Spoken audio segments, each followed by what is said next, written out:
Hello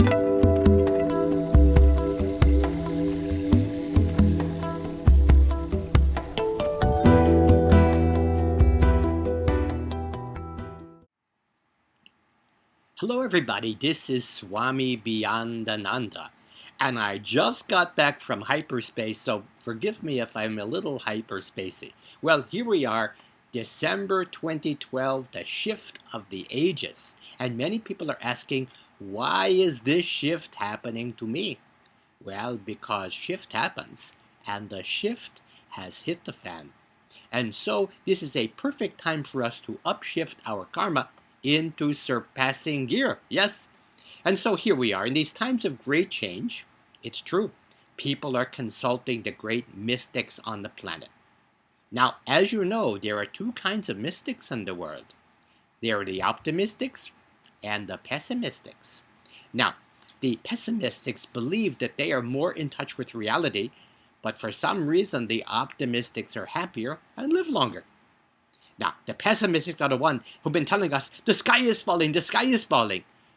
Well, the optimists are saying, no, it just looks that way because we are ascending. And so in this time of great shift, how do we ascend? Well, it's very simple. We ascend through the power of levity because levity lifts us up and gravity will bring us down. And so to help us all transcend and to end the trance of separation, I have developed a simple 4-step program, which by simple arithmetic alone should work 3 times faster than those old 12-step programs. Okay? So the first step is this: wake up laughing. Yes, as we wise up to the gravity of the situation, we must rise up to the levity of the situation at the same time. Whatever it is has been bringing us down, levity will help lift us up. And it shows us a higher perspective, because when we wake up laughing, there is actually an awakening. There is an aha in the wake of the ha-ha. And after the aha, there's a ah. Because hearty laughter puts us squarely in the heart. It lifts us out of our heads and puts us into our hearts. And that brings us to step 2, wise up loving. Because as the wisest guys have been telling us for millennia, we are all one with the same one. And the purpose of life is not survival of the fittest, but thrival for all. Love is the new currency in the ecological economy, because the more we spend, the more we have. And as you know, we are not here to earn God's love, we are here to spend it. And having love is simple. All we have to do is open our blinds and let it in. So here is the inescapable truth. Love has us surrounded, might as well surrender. And here is some very good news. Love is more powerful than fear. Otherwise, we'd be singing, all you need is fear. She fears you, yeah, yeah, yeah, yeah. No, we're not singing that. Okay?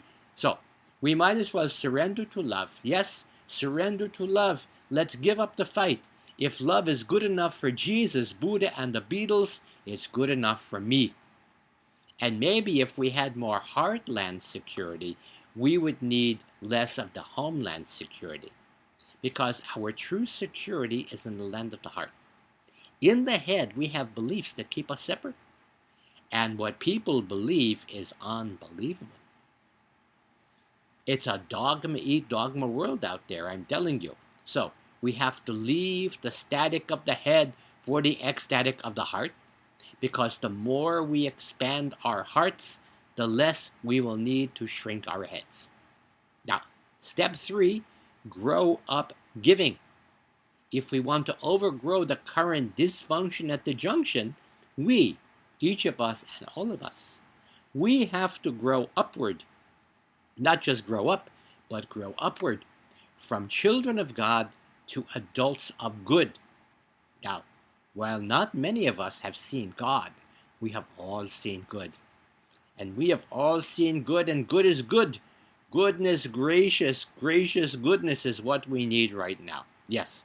So for millennia, children of God have been waiting for a Messiah to fix this fixer-upper of a world. Well, I'll tell you something.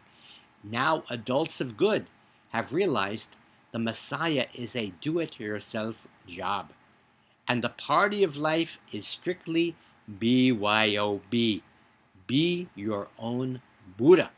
Yes. And then finally, step 4, show up. Show up living. As the gospel of fundamentalism, with the accent on the fun, tells us. We are not here to earn God's love. We're here to spend it, and how you spend it depends on what you love to do. Make a bucket list of all of the undertakings you wish to undertake before being overtaken by the undertaker. And then do them. Do them. Then start doing them. They say that an unexamined life is not worth living, but I will tell you something else. An unlived life is not worth examining. So, turn off your TV and tell a vision instead. Yes, television. I television to you, you television to me. And then we will have healing and functional visions to step into. Now, people have asked me, Swami, could you make a prediction for what will happen in 2012 and 2013? Well, the only prediction I could make for 2013, for sure, what will happen is the millennia will celebrate its bar mitzvah, okay? But other than that, no predictions, because this is a world of unlimited possibilities, and prediction limits the possibilities. So, better than prediction, I recommend telling your vision. So I will start. Imagine living in a healed world. Yes, imagine that. Imagine think tanks where they think about more than tanks. Imagine this. Imagine young people living for their country instead of dying for it. Okay, I am going to stretch your imagination beyond stretching the imagination. Imagine going to the voting booth and voting for the greater of two goods. Now I know what you're thinking. You're thinking, Swami, you are proposing a sane world. You must be crazy. But I say this, we do not need to change the world. All we need to do is toilet train the world, and we'll never have to change it again. Okay, so finally, my final message to you is that laughter is what heals. Now, perhaps you've heard the story about Norman Cousins. He was diagnosed with a life-threatening illness. He checked into a hotel room with Marx Brothers movies and Candid Camera reruns, and he got well. And when he cured himself, the medical establishment decided they are going to study the healing power of laughter, which is kind of like, well, it works in practice, but does it work in theory? And so, as we have found, when we laugh, it creates these hormones, these hormones that make us feel better, that are our body's natural painkillers called endorphins. Laughing improves immune function, and laughter lowers the blood pressure. Because when we laugh, it causes our blood vessels to dilate better than having them die early. So, what we want to do right now to ensure that we have plenty of laughter as we come into this next year and into this really new time, I would like for us to all take a vow of levity. So, all those wishing to take a vow of levity, please rise and repeat after me. All for fun and fun for all. And may we laugh, laugh, laugh till the sacred cows come home. Namaste and namasko. Bye-bye.